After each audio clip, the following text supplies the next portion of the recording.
Welcome to Employer Content Club and our co-created series. I'm joined, as always, by my co-host Chris LeConte-Harwood, and Chris and I are joined by Ali Brown. Ali Brown leads all things employer brand at VCA, the veterinary hospital business over in the United States. And we're talking to Ali all around how you can engage employees in successful employee-generated content projects.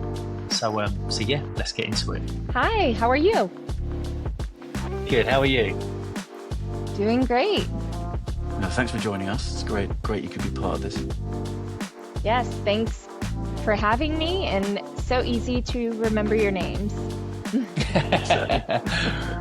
Well, look, thank you so much for joining us today, Ali. And look, just to kick things off and to introduce yourself to everybody listening, can you just please introduce yourself, your role, and we'll go from there. Sure. I'm Ali Brown. I live in the U.S. in Charlotte, North Carolina, and I've been doing employer brand for 8 years now. Prior to that, I spent 8 years in regular marketing. So I have a lot of experience creating content, and I started my employer brand journey with Continental, the formerly tire and automotive company. They recently split into two. And now I lead employer brand and recruitment marketing for VCA Animal Hospitals, which for anyone internationally or those not familiar with VCA, VCA is a leading veterinary care provider with 1,000 animal hospitals in the US and Canada. And what surprises most people is that VCA is part of Mars, so the candy company. Brilliant. That's a really nice mix.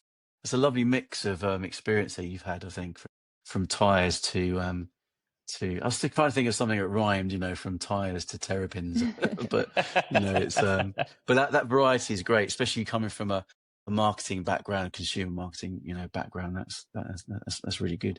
But look, we're talking about our series is about co-created, how to build authentic content with employees. Mm-hmm. So when it comes to where you guys are in your employee generated content journey, where are you at the moment? Yeah, so we've done quite a bit, and we did a lot of video testimonials, content like that for video job descriptions, and we've done some employee advocacy, but we haven't launched yet a formal program. We actually started external first and started working with veterinary student creators. So if anyone knows anything about the veterinary industry, it's a very competitive talent market, and companies are trying to get these students straight out of school. So we thought we would focus on that area.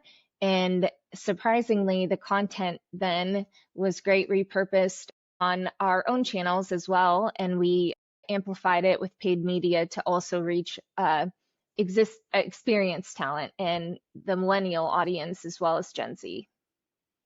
Nice. Working with that student cohort, Ali, must have been it's a neat way to start, because I'd imagine that particular demographic, they're relatively familiar with content creation anyway, aren't they? So having them from an advocacy point of view, getting them on board first, creating some use cases around that particular demographic, it's a really nice way to then catapult yourself into the business, I'd imagine, isn't it?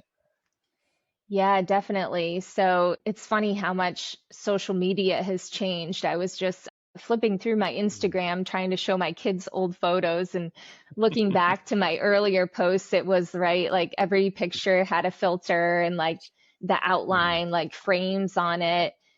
But now content creation is really a skill, and it takes a lot of skill to be able to produce that type of content. But the vet students that we've worked with really do get it. And the key that I found in working with them is to treat them like creatives. So that's kind of the distinction as well. You may hear people referred to as influencers or creators, and the term creator is really to kind of giving the profession a little bit more respect that they're also like creating content. They're not just doing it to sell a product, but they're doing it for their own brand. And so one of the ways that we've done that is through briefing them. So we brief them with ideas, just as you would at a creative agency, and our goals, and provide some background information. And then we let them pitch us back what their concepts are. So it's been fun to see what the students come back with after they read the brief and how they get excited. And what was really surprising for us as well, because the long conversation is an employer brand is like, how would somebody speak on behalf of your company if they've never worked there? And that was something that we weren't quite sure how it was going to work out, but thought we would try it, and give these students kind of more, interview style content or other things where they wouldn't necessarily have to work at the company. But interestingly enough, many of them have already experienced VCA in a variety of different ways. One of them said they took their family pet to VCA growing up. Another one had done some externships there or things like that. So worked in kennel or as a technician prior to going to vet school. So it was really cool.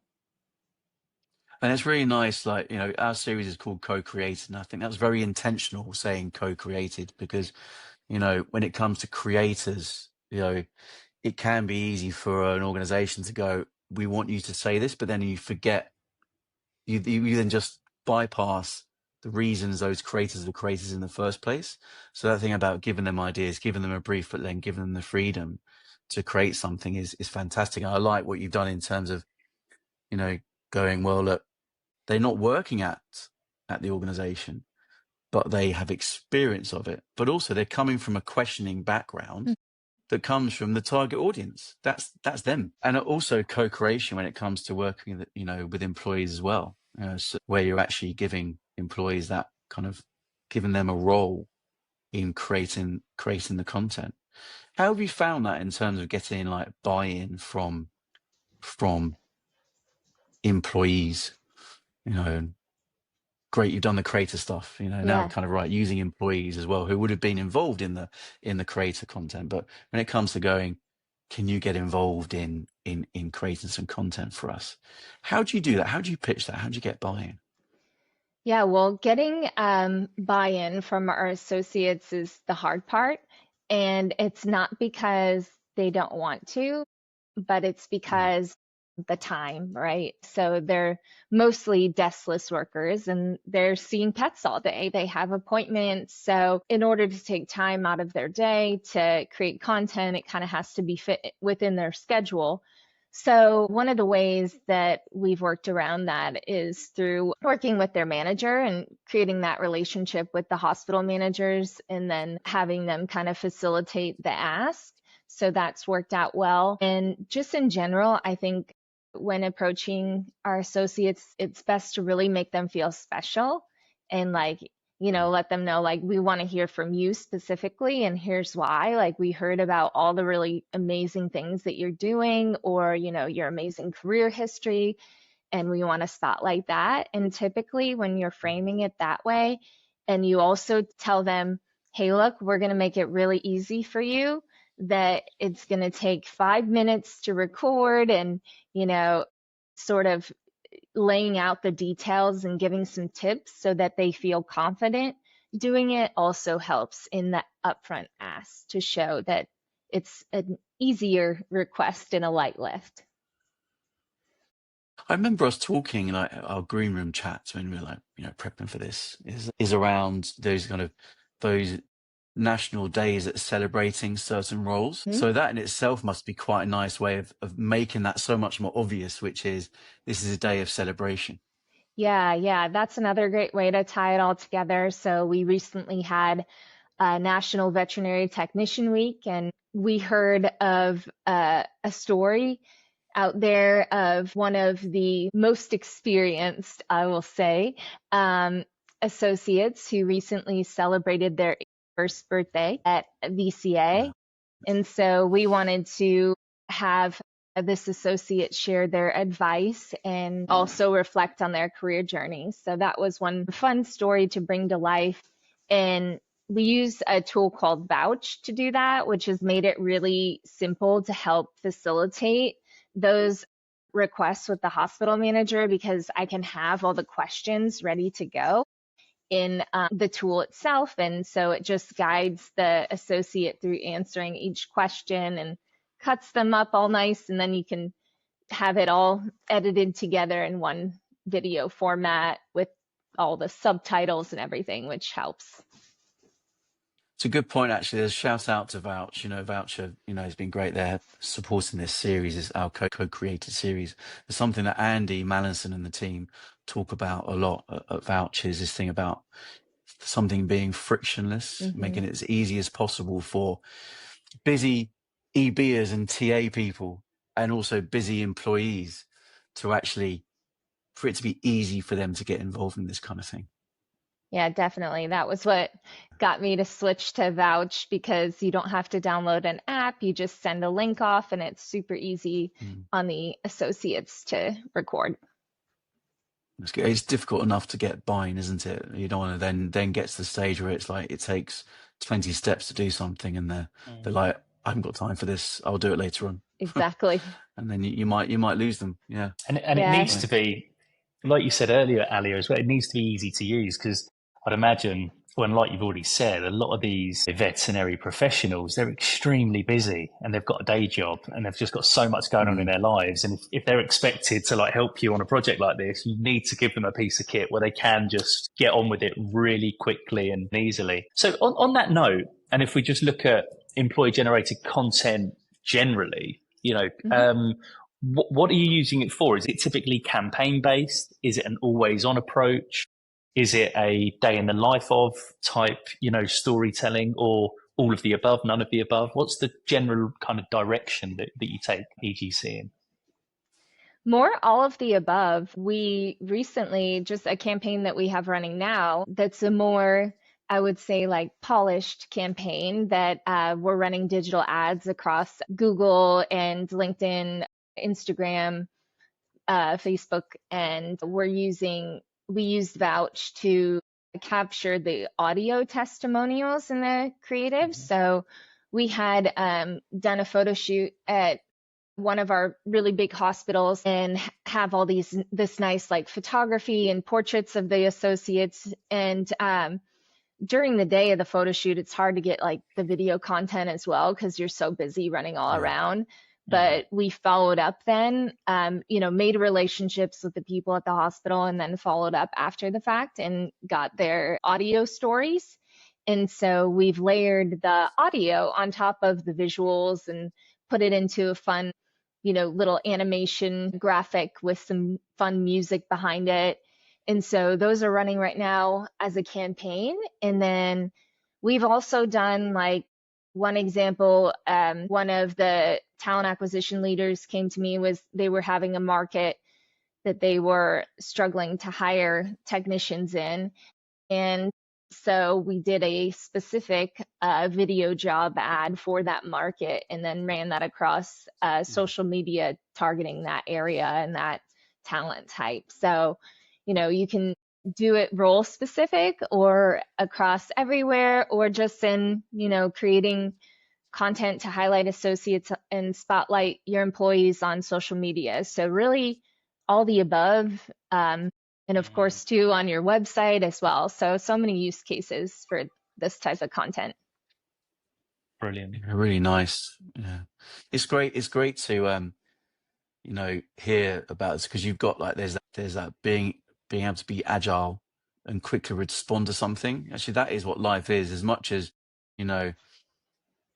this world can be seen as being it's full of strategy, and yes, strategy is important, but it's to the nth degree planning. Strategy is about testing in the real world, and actually if something does crop up, those are often the best opportunities to jump on. So actually, if you've got something like Vouch to use, that is fantastic. And I like what you say about audio, because then what you're doing is you're making it more accessible to people and just finding different formats to multiply that content. I love the way you've taken the photography from a shoot, but understood that, if you put video, or can you just do video as well on top of that day's shoot? I know that's a lot of work. It's doable, but it can be tough. But to then splice audio is great because there's something about audio as well, Yeah. which is very personal, Yeah. and I think that's great. And you ran the campaign on social, and how are the results? How they're looking at the moment? They're going well. And I love, and just going back to your point, Chris, kind of just echoing it really, but the audio approach I love because all of us, we need to do things differently, I think now, Ali, don't we? We need to cut through the noise and attack things with a slightly different approach sometimes. And I think that kind of approach, that is a perfect example of doing things a little bit differently to reach an audience that you historically probably would have really struggled to reach otherwise. So I love that. That's really, really cool. So just in regards to kind of, getting buy-in from the business, this is a relatively new approach to a lot of the people that you speak to. How do you get buy-in from the business? Because I appreciate as well, you're often, dealing with, people they're almost their own siloed kind of individual business units in different parts of the country and stuff in the States, aren't they? But how do you try and kind of, generate that stakeholder buy-in? Yeah, I think at the beginning, the stakeholder buy-in was relatively easy because I joined VCA to develop our employee value proposition strategy. So starting to have this video content was a way to bring that to life. And so we started then, but then really doing more of the TikTok style content and on TikTok with the creators and everything, that buy-in and strategy derived from some research that we did. And we saw that we had an opportunity to increase our story with Gen Z and millennials. So that really started that whole journey. Given the competition, with students who are, obviously about to enter the world of work, I could see that kind of business case being even more relevant. It's like, well, look, if we're going to compete, we can't just be knocking on the doors of these institutions saying, come and join us. You need to be knocking on the door of TikTok. Right. And as a people business, we have a good return on investment calculation where we can actually, map the number of hires to revenue and how much, if we hire this many. So that's been helpful to have. Well, that's really good. Awesome. Proper ROI conversations there. That's nice. Yeah, lovely. And Ali, for any kind of solo practitioners out there listening, has AI changed the way that you create in any way, shape, or form? Yes. Well, I am a solo practitioner myself, and I wish I could clone myself. So I think AI is definitely your best friend, and it's really helped within the Vouch tool. And I also will use other AI as well for other things, but specifically in figuring out the questions and writing the questions. So I think that's really where the magic is. And it's about like asking the right questions and how you ask the right questions. And so you want enough details, right, that the story's interesting and unique and to really show your own unique EVP, but you don't want it to be too long. So it's hard to do to share something that's really unique in 60 seconds or less. So AI can help you there in trying to get the questions to be more specific. And it's all about with AI how you craft the prompt and the more information that you're providing up front. So letting the AI know about the role that you're hiring for the company. Even you can even paste in job descriptions or things like that and what you want the end result to be. So that's been really helpful in terms of ideating around like content ideas as well as like getting the questions together. So you can also use it like, oh, what are the trending, TikTok trends in content formats? Like you mentioned earlier, day in a life, or we've done like things I wish I knew in vet school, or, things like that. So there's all those different types of social trends or formats that people are familiar with and tend to perform well. So AI can be your friend in helping you discover those. Yeah, awesome. Yeah, lovely. It's literally an extra teammate, isn't it? I mean, it's you're very right about the prompts. It's like with anything. Bad brief in, bad stuff out. So you've got to get that bit right. But time and time again, having conversations with individuals who are in a small team or just solos like yourself, seeing AI as being a wow, this is good. And it's so much more than just let's use it to turn it into a job description or a job ad that sounds better than a lot of the badly written job descriptions out there. So it's great. It's great to hear that, for sure.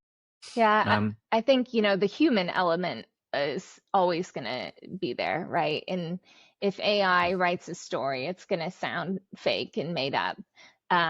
Like in one of the voiceover ads that I mentioned earlier, we had an associate describing an experience and how the question was about like shared time that your team collaborated and give really specific details. How did it make you feel?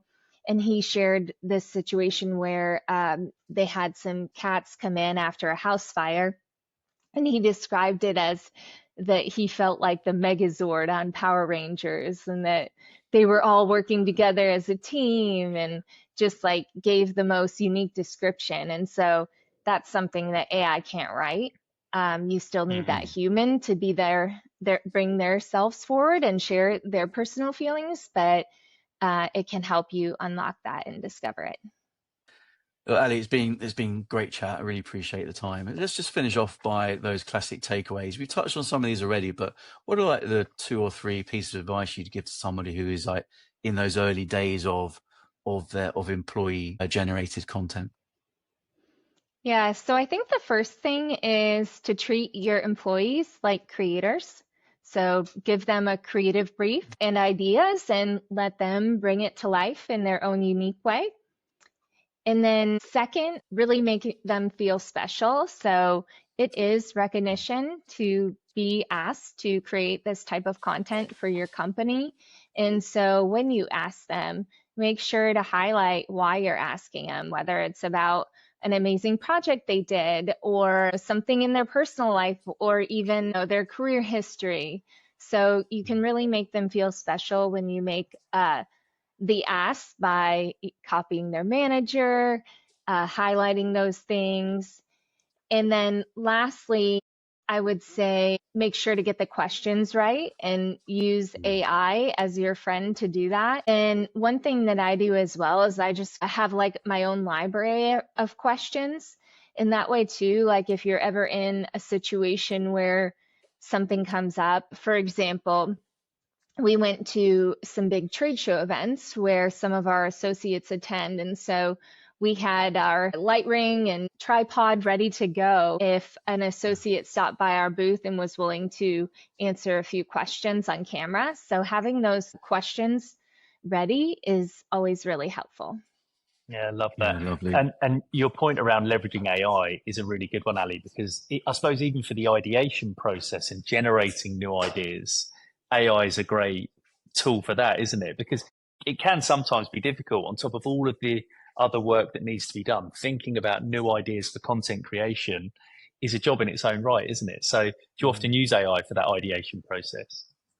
Definitely. And still, like, I'm selecting the questions, which one I like. I definitely don't get like all of them and just go with that. There still is the human brain involved where you're taking what AI gives you or maybe asking it to write it in a different way, but it definitely helps speed up that brainstorm and ideation process and maybe gives you some new ideas that you may not have thought of. So Love that. That's really important when it comes to, say, if it's just yourself, if you're going solo or you've got a small team, even if you've got a big team, to actually go to AI, but also in particularly what you say about giving a brief, but giving that kind of control to the employee of letting them come up with ideas, is fantastically like liberating, isn't it? Because, it's not all on you. And so to give them that, they'll come up with great ideas, no doubt about it, if anything, because they're not close to it all the time. And they're like, oh, how about we do it this way? So yeah, it's great you say that.